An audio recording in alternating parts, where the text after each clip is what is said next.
We have 7 more classes left in the semester. And what I want to do in these last 7 classes is look at the game theory of World War III. Okay? So what I want to do in this class is just introduce the chessboard or the players and how the game will be played over the next 5 to 10 years.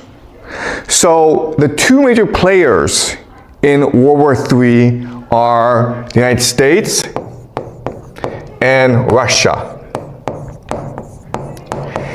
And right now, they are fighting a proxy war in the Middle East between Israel and Iran, where the United States obviously supports Israel, Russia supports Iran.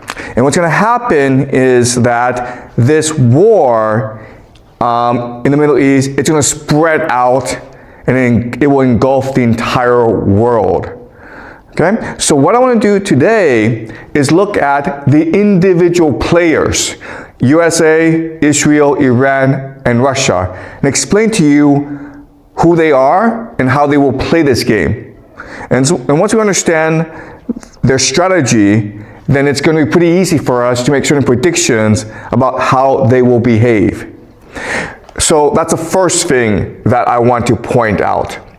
The other thing that I'll point out is that there's a lot of people who believe that peace can be achieved, that this war is a temporary thing, and that once Donald Trump leaves office, once the United States divorces Israel, then peace will come to the world. And that's not true. Because on one hand, what's driving this World War III is a conflict between these 4 nations. But on the other hand, the other force that's driving this conflict is the internal tensions within these countries. So before, we looked at the idea of elite overproduction. And so the idea is that the elite are parasites that collect rent from the people. And so whoever who's in the elite can exploit other people. So there's competition to join the elite. And when you have too many people who are trying to join the elite, this creates internal conflict. And this is what's happening throughout the world today. So World War III, it's not just being driven by the disparities between these 4 nations. It's really being driven by internal politics within these countries. Okay? So let me put this in a very simple way. Right now, the people who run the world are transnational capital. Okay? And a very simple way of saying this is that if you're a rich person in Russia, you are incentivized to work with rich people in Iran, Israel, and the United States. And as a result, for the longest time, we've been able to achieve global peace and prosperity.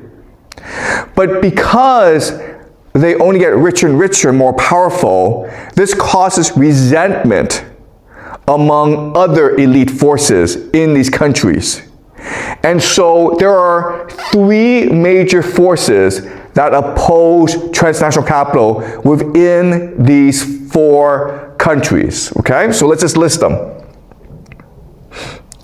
The first is, of course, nationalism. Right? There are people like Donald Trump and Vladimir Putin who believe that it's important to put their nation first, that globalism is hurting their own people and their own nation. Okay, that's one force that opposes transnational capital. The other force that opposes transnational capital is religion or orthodoxy. Okay? Why? Because capital believes that money is God. It is godless. It is secular. And it tries to create a multicultural, secular society in order to allow capital to pass through society easily, okay? That also allows capital to control and dominate society. So religion is opposed to transnational capital as well. And the last force that's opposed to transnational capital is artificial intelligence, okay? AI. Why? Because right now, money is what structures society. And artificial intelligence wants to replace money as the force that structures and centers society. Okay? So in other words, what's happening is that there's a civil war going on in the world where right now transnational capital is dominant, and transnational capital is represented by Wall Street and City of London. And there are these three forces, nationalism, religion, and technology, that oppose transnational capital. And so what's going to happen over time is that they will form an alliance to defeat transnational capital, okay? And so this is already happening in America, where these three forces come together and they support Donald Trump. And so what drives a lot of Donald Trump's policies is to help his alliance ultimately defeat transnational capital, okay? That's something that we'll discuss for the rest of the semester. So, another thing that I'll point out is this. Okay, internally, there is a civil war going on, but externally as well, there are forces that drive these nations to war. And this is basically environmental collapse.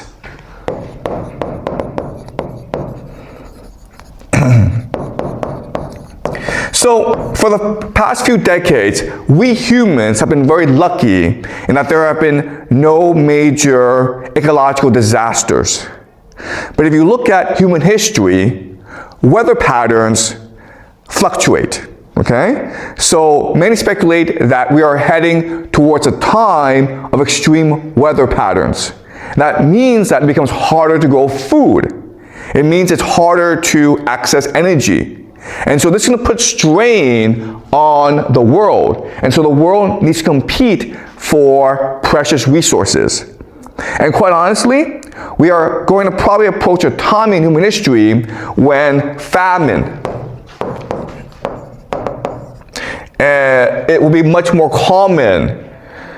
We thought that we defeated famine. We thought that we had developed a system that could feed anyone and everyone. But over the next few years, we'll discover an increase in famine around the world and an increase in ecological disasters around the world, okay? So this is the schematic that I want you to understand. In World War III, there will be four major players: the United States, Israel, Iran, and Russia. And they are competing for global dominance. No one will win, but the conflict among these four nations will drive geopolitics for the next 5 to 10 years. This conflict is driven not just by disputes among these countries, it's mainly driven by internal civil discord within these countries. The two forces are the transnational capital versus a coalition of nationalists, religious people, as well as tech people, okay? And they have their champions. So in America, they have Trump. Transnational capital is represented by Mark Carney. We'll talk more about him later, okay? Mark Carney is currently the Prime Minister of Canada. Okay, so they have their different champions, and they're gonna fight this war. Now, one question that you're going to have, which is the most obvious question, is, yeah, but what about everyone else, right? What about China? What about India? What about Brazil? What about South Africa? Okay? And yes, it is true. Oh, sorry. And what about Europe? And Japan, right? And then South Korea.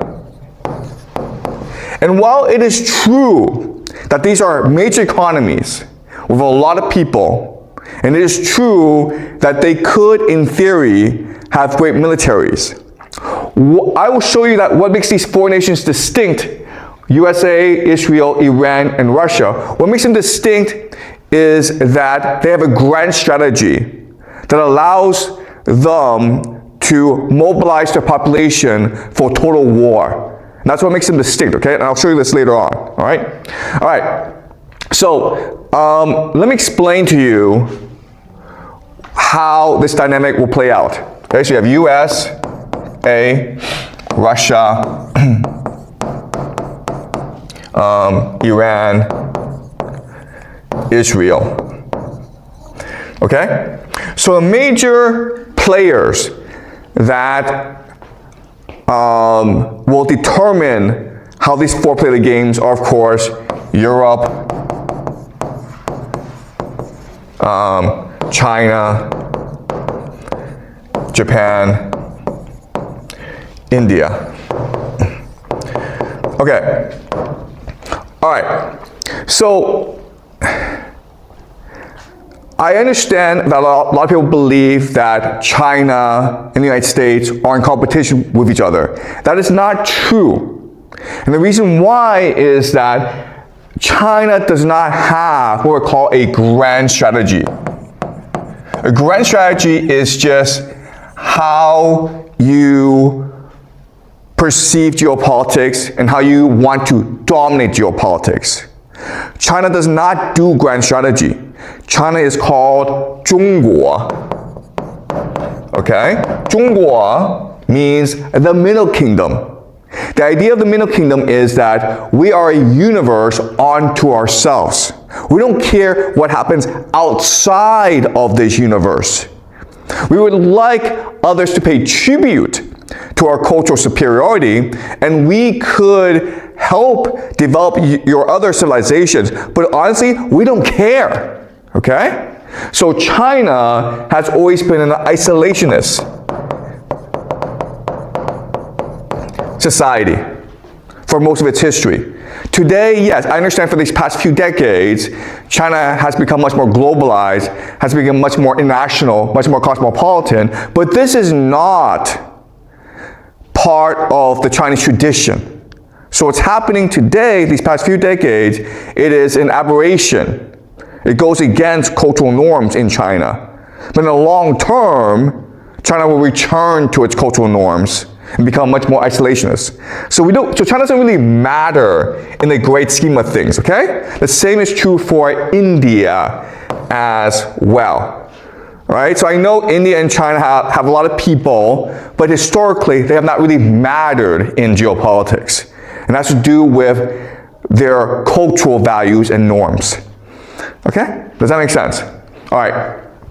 So there are right now 3 major battlefields in the world. Okay? The first obviously is Ukraine, where NATO and Russia are fighting each other, okay? And this is a proxy war between the United States and Russia because the United States controls Europe and NATO. The second major battlefield, of course, is Iran, where right now the United States and Israel is attacking Iran and trying to force it into a surrender. Now, the last battlefield is actually in North America, Cuba.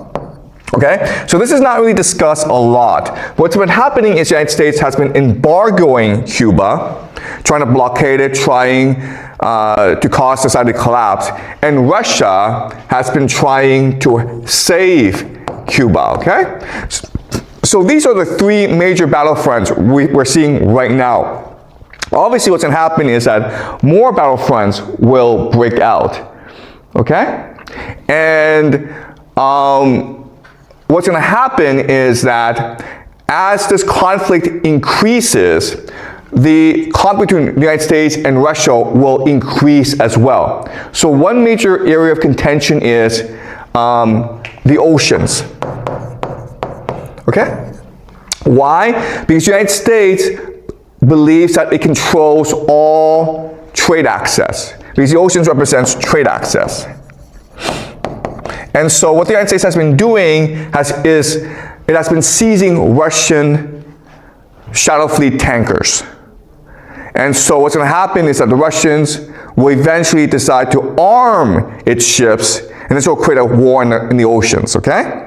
So that's one trend that we will see happening. Another trend that we'll see happening is the rise of Germany and Japan, okay? Hey, why? Well, historically, the most powerful nation in Europe has been Germany. Historically, the most powerful nation in East Asia has been Japan. The United States defeated both in World War II. But now that the United States is at war with Russia, it needs proxies, it needs allies to counter both the threat of Russia as well as China. So it makes sense that what the United States is going to do is it's going to arm Israel to counter Iran, it's going to arm Germany to counter Russia, and it's going to arm Japan to counter China. Okay? And what's going to happen now is that you have in this conflict, you have other players emerge that will take advantage of these conflicts to amass more power for themselves.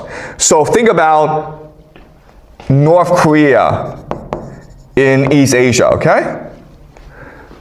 Because North Korea is a military society and it can threaten South Korea, Japan, and China, okay? Then in Europe, you have Poland. In the Middle East, you have Turkey. Okay? So these nations are going to try to navigate all this chaos in order to amass more power for themselves. So in other words, what's going to happen is complete chaos in World War III. Okay? And it's something that we'll discuss more concretely for the rest of the semester. All right?